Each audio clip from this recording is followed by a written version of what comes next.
ዩቲዩብ ቻናል ለመክፈት ብዙ ጊዜ ስታስቡ ዩቲዩብ ላይ በመሄድ የዩቲዩብ ቻናል አከፋፈት ብላችሁ ነው ሰርች የምታደርጉት እንደማንኛውም ሰው ብዬ አስባለሁ። ነገር ግን 70-80% ያዩዋቸው ቪዲዮዎች ለብዙ ሰው ጥያቄ የሚፈጥሩ አይነት ቪዲዮዎች ነው የተመለከትኩት።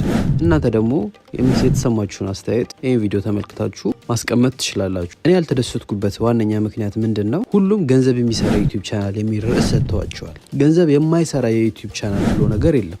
ገንዘብ የማይሰራ የዩቲዩብ ቻናል በሌለበት ሁኔታ ገንዘብ የሚሰራ ቻናል ብሎ ማውራት ተገቢ ነው ብዬ አላስብም። ስለዚህ የትኛውም የዩቲዩብ ቻናል እናንተ ክፈቱትና አግባብ ያለው ቪዲዮ እስከጫናችሁበት ድረስ ገንዘብ የማይሰራበት ምንም ምክንያት የለም። 2 ዓመት ሆኖ 3 ዓመት ሆኖ 4 ዓመት ሆኖ መቼም ክፈቱት መቼም ገንዘብ የማይሰራ ብሎ አይነት ቻናል የለም። ከዚህ ጋር ተገናኝቶ ትክክለኛና ቀላል የዩቲዩብ ቻናል አከፋፈት አሳያችኋለሁ። ገንዘብ የሚሰራና ገንዘብ የማይሰራ ብዬ ግን አልፈርጀውም። ምክንያቱም ገንዘብ እንዲሰራና እንዳይሰራ የምታደርጉት እናንተ ናችሁ። የዩቲዩቡ ባለቤት በሚሰራቸው ቪዲዮዎች አማካኝነት ገንዘብ እንዳይሰራ ይሆናል፣ በሚሰራቸው ቪዲዮዎች አማካኝነት ደግሞ ገንዘብ እንዲሰራ ይሆናል እንጂ አከፋፈቱ ላይ እንደዚህ ተደርጎ ስለተከፈተ አሜሪካ ስለተከፈተ ካናዳ፣ ጀርመን፣ ኢትዮጵያ ስለተከፈተ ወይም ደግሞ እዚህ ስልክ ላይ እዚህ ኮምፒውተር ላይ ስለተከፈተ ዩቲዩብ ቻናል ገንዘብም ማይሰራበትና ገንዘብ የሚሰራበት ምንም አይነት መንገድ ስለሌለ ማለት ነው። ስለዚህ እስከ ቪዲዮ መጨረሻ ድረስ አብራችሁን ከቆያችሁ ቀለል ባለ መንገድ እንዴት አድርጋችሁ ዩቲዩብ ቻናል መክፈት እንደምትችሉ አሳያችኋለሁ።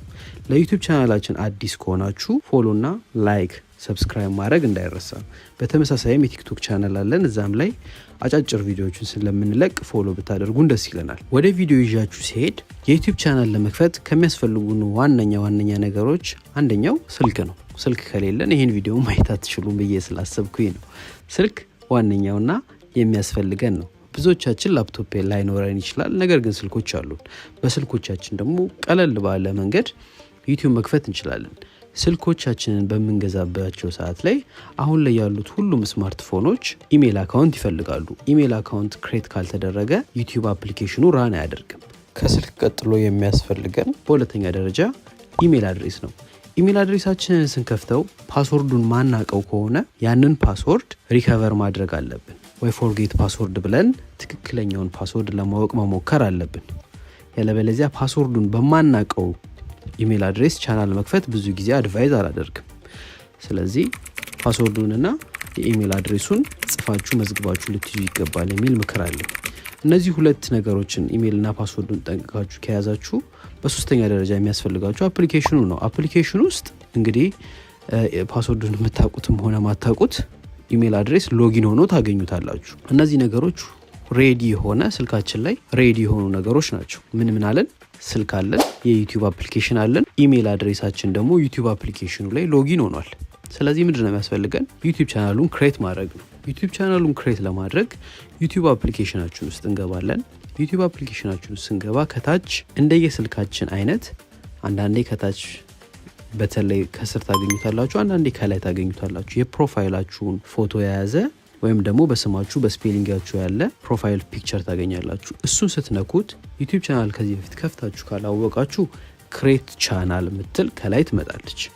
ከዛ ክሬት ቻናል የሚለዋን አንድ ጊዜ ስትጫኑት የሚያመጣላችሁ 3 ዋና መሙላት ያለባችሁ ነገሮች አሉ። አንደኛው ፕሮፋይል ፎቶ ነው።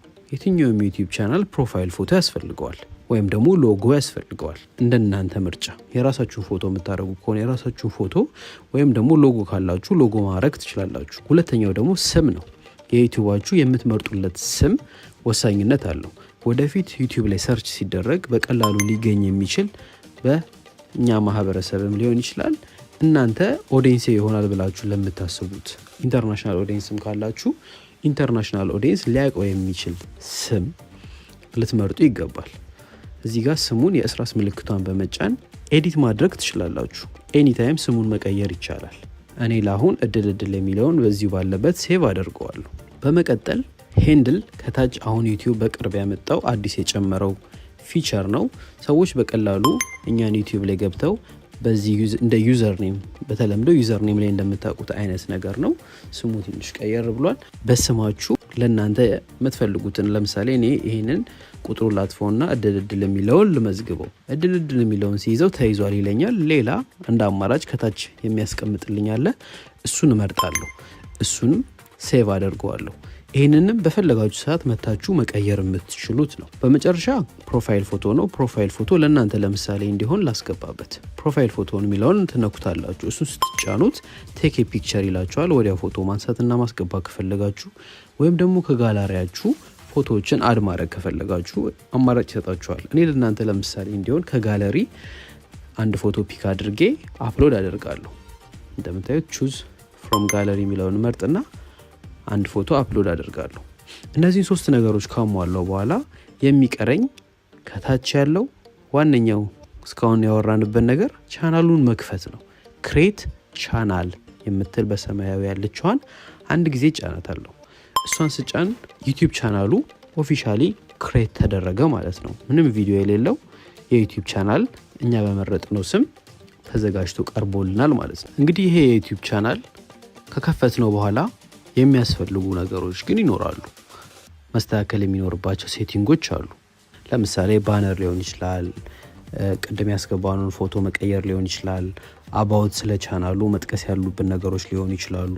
ሴቲንግ ላይ የቻናሉን ካታጎሪም ልንመድብለት ይገባል። ኢንተርቴንመንት ነው፣ ኤዱኬሽን ነው፣ ራሱን የቻሉ የካታጎሪ ምርጫዎች አሉ። እነዛን ነገሮች ስቴፕ ባይ ስቴፕ የምታስተካክሉበትን ደግሞ ሴቲንጎች በሌላ ቪዲዮ ይዤላችሁ እመጣለሁ። ሰብስክራይብ ካላደረጋችሁን ሰብስክራይብ አድርጋችሁን የደውል በተኑን ከተጫናችሁ ሁሉ ጊዜ የምንለቃቸው ቪዲዮ ይደርሳችኋል። በተከታታይ ከዚህ ጋር በተገናኘ ስቴፕ ባይ ስቴፕ አስተማሪ የሆኑ ቪዲዮዎችን እንደዚህ የምንለቅ ይሆናል። ቪዲዮን እስከ መጨረሻ ድረስ ስላያችሁ እጅግ አድርገን እናመሰግናለን። በቀጣይ ቪዲዮ እንገናኝ። ሰላም ሁኑልኝ።